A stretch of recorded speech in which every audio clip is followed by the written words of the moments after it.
Hey, shalom YouTube, it's Brother Mitch back again.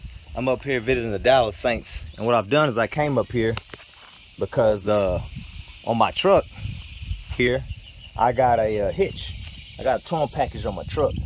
And no one else really could bring this trailer up here, but I did a video some time ago called a steal for the Saints or for the community. And so we got this trailer, bought it for a pretty decent price, used. And we got a whole bunch of equipment, actually, for pretty cheap. But Brother Josh needed a dryer. And so, hey, brothers in need, families in need. They got Saints living up here with him also. Mother Karen, Elder Daryl, you know, Brother Chris, Caleb, Ethan, you know, his family, his wife, Candace. They need a dryer. So, you know, what we did is I got back from Tennessee. I waited about a week or so, and we loaded the dryer up on this trailer right here. And me and Erica and the baby, Abigail, you know, we came and brought this trailer.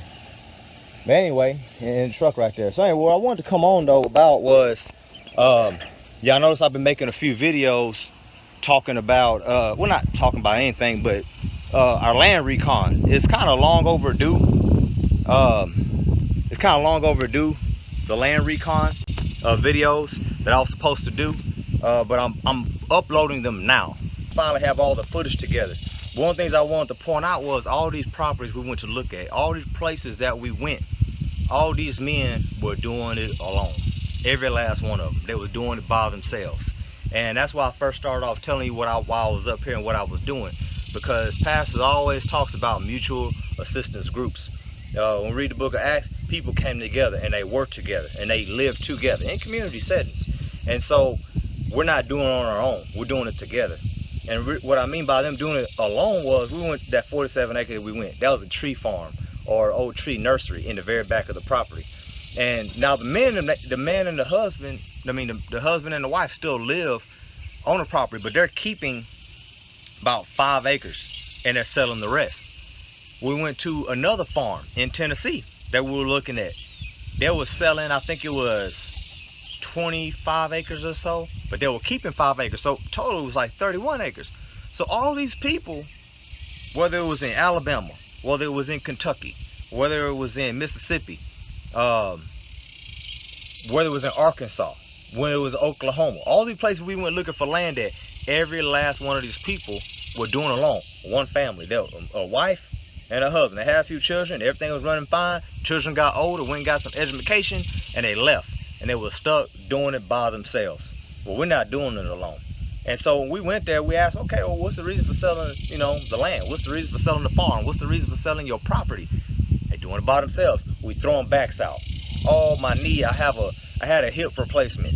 I have a slip disc in my back. I no longer can do it anymore. So what they do is they cash out by selling the property, and they figure to do something else with their life until they make retirement.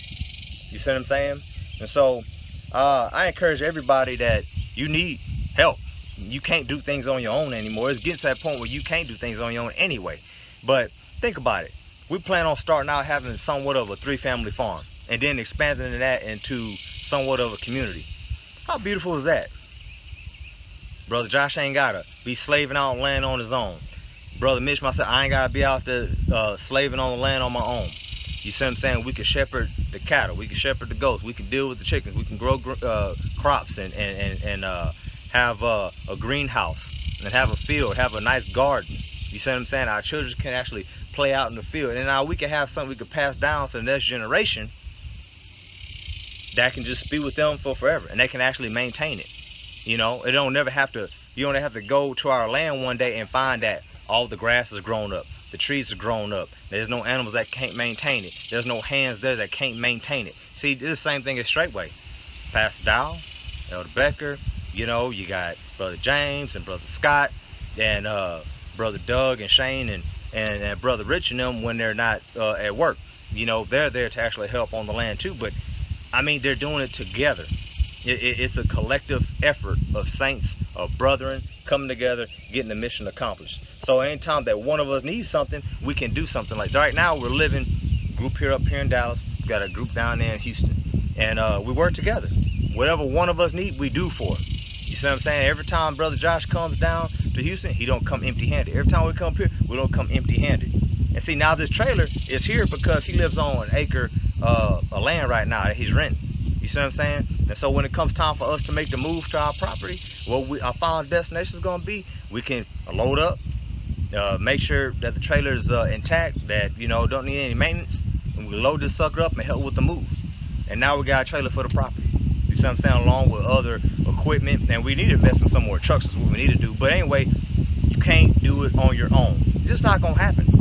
It's just not gonna happen. You're gonna wear yourself out doing it by yourself. And there's a lot of people try to start communities on their own.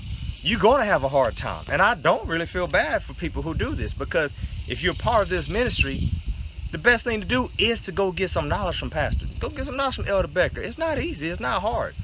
You see what I'm saying? We're not gonna put too much upon ourselves. No, we need people helping with the work. That's what we need. We need people assisting us in. You need people to actually do the work with you.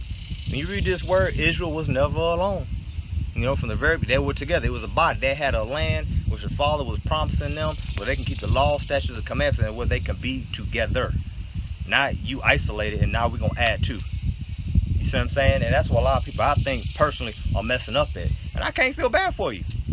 I can't. I got with Pastor in before I did anything, before we did anything. Hey, we're gonna start looking for some land. We got a large enough group, plenty of brothers, plenty of sisters. You see what I'm saying? Us brothers may be the ones that are gonna build this land, but man, these sisters are gonna be the ones to maintain that land.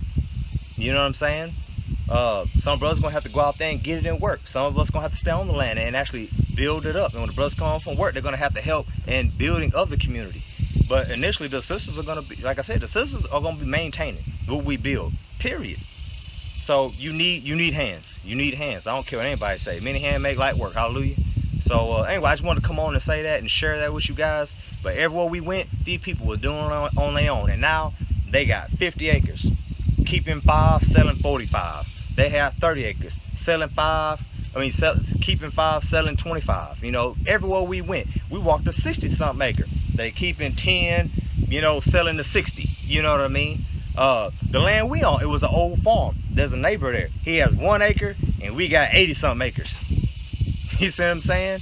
It's bad. It's terrible. I mean, people just not thinking nowadays. But I see what's going on. You ain't gonna be able to do this on your own. So anyway, I don't want to keep beating the dead horse. Shalom. Bless y'all.